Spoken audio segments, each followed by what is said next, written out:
Hi, this is our CAA3. So the first case we have is Brown versus Board of Education of 1954.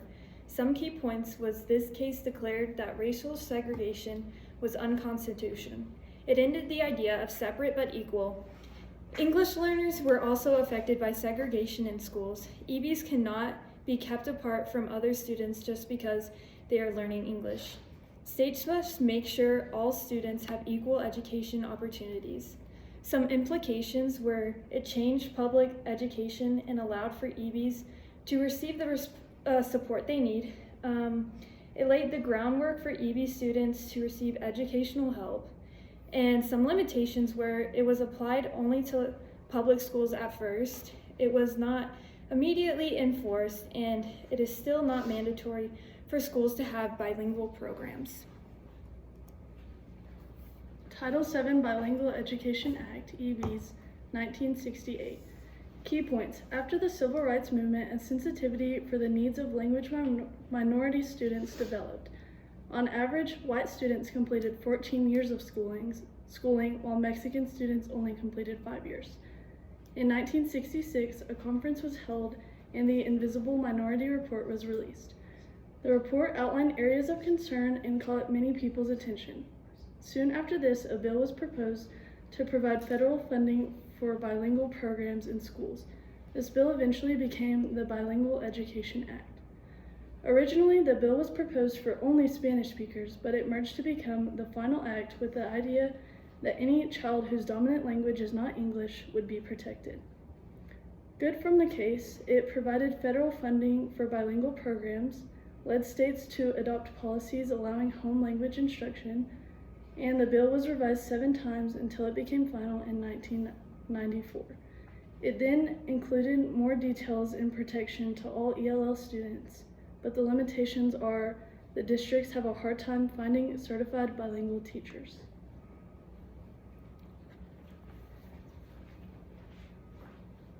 Okay, for Section 504 of the Vocational Rehabilitation Act of 1973, some key points are: Section 504 gives students accommodations to help them succeed. It is a civil rights law protecting people with disabilities. Students must have equal access to education and activities. It covers physical or mental impairments that limit major life activities. Accommodations may include extra time, seating, or technology. Schools must provide an appropriate education for all students. And then some implications: equal opportunity for participation, designed to level the playing field, prevents discrimination, accommodations and support implemented for a wide range of students. And then limitations: unlike IDEA, Section 504 does not supply additional federal funds to schools for providing accommodations. The general education teachers, not special education personnel, are primarily responsible for providing accommodations. Section 504 students do not receive a IEP. Instead, they receive a 504 plan, which may be less detailed.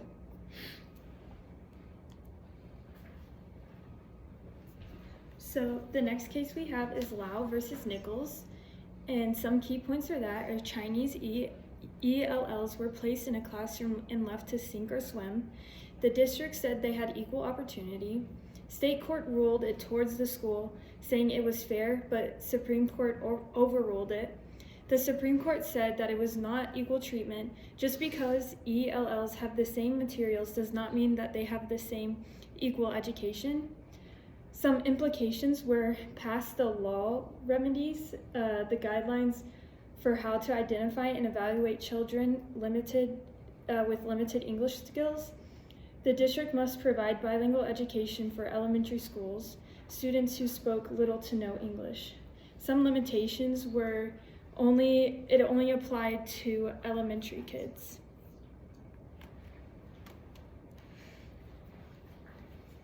Okay, the Castaneda versus Pickard, 1981. Some key points: Raymond didn't meet the requirements of EEOA, 1997. The court did not support the plaintiff's bilingual education needs. However, the outcome of this led to 3-pronged tests to determine if schools are taking the appropriate action to address needs of ELLs, according to EEOA. The test is called the Castaneda test. Implications: various effective bilingual programs, sets standards for bilingual programs, and fights rejection of bilingual education.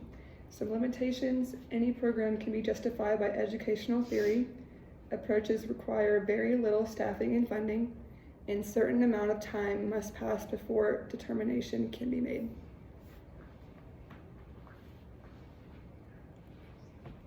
The Americans with Disabilities Act of 1990, some key points are protecting teachers from inequality. The ADA is one of the most important laws that has ever been created for people with disabilities, requires transportation, public areas, and all workplaces to be accessible and to not discriminate. Some implications are if you're wanting to be a teacher, this law can protect you from any discrimination if you have a disability. The school building has to be easily accessible. Some limitations are there's no funding provided. The accommodations can still be disapproved. There is no clear explanation on what is considered a reasonable accommodation, and it can be challenged in court often. The next one is Doe v. Withers of 1993. Some key points are a teacher, Michael Withers, did not provide certain accommodations for a student with a disability, which therefore caused the student to fail out of the class. Withers ended up being found reliable for the student's failure, and the court ordered him to pay $5,000 in compensation and $30,000 in damages. Some implications is that it shows teacher accountability, protected students' rights, and encouraged more training and compliance for teachers. Limitations for Doe v. Withers can include involved very specific circumstances, state level case, and it's not national, and it was focused on personal liability instead of school level. Okay, Proposition 227 passed in 1998. Some key points: funded and supported by software developer Ron NC in California. Required schools were taught primarily in English in California. And then Arizona approved Proposition 203, replaced bilingual programs with structured English immersion, and then repealed with Proposition 58. Some implications: changed classes offered for EBs and provided increased support. Increased awareness of EB students in classrooms across the state. And then limitations: increasing failing rate of EB students, decreased district testing scores, and immersed EB students in mainstream classes too quickly. And then it also increased the dropout rate.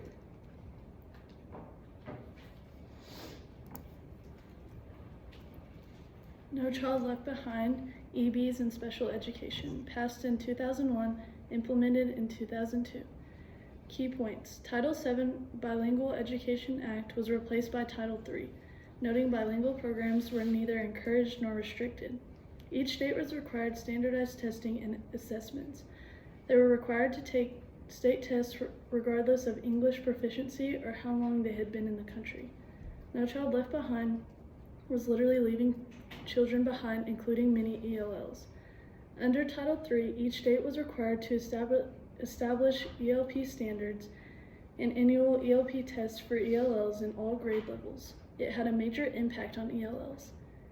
Implications: it increased accountability, it focused on achievement gaps, the law highlighted disparities between different student groups, race, income, disability, English proficiency, and aimed to close those gaps. Pressure for improvement: schools labeled as failing had to implement improvement plans offering tutoring or allowing students to transfer. Limitations: overemphasis on testing, heavy reliance on standardized tests often led to teaching to the test, and reduced focus on creativity, critical thinking, and non-tested subject. Unrealistic expectations: the goal for all students to reach proficiency by 2014 was widely seen as unattainable. And then limited support for struggling schools. The act demanded high performance but didn't always provide adequate funding or resources to help schools improve. And then Every Student Succeeds Act, EBs in Special Education, 2015. Key points. In place to keep the standards and testing requirements even across the board, schools are expected to establish accountability programs, required states to establish ELP standards and assessments that are aligned with the standards, assessment guidelines are provided by the state, and implications are works to improve academic achievement for the economically disadvantaged, states have more power over their schools, and students have equal opportunities no matter their backgrounds. The limitations are standardized testing / state testing is not always a great indicator of a child's understanding. State standards are not even across the board, therefore some schools have lower expectations and sometimes can appear as a student issue, not a system issue. And here are our references. Thank you.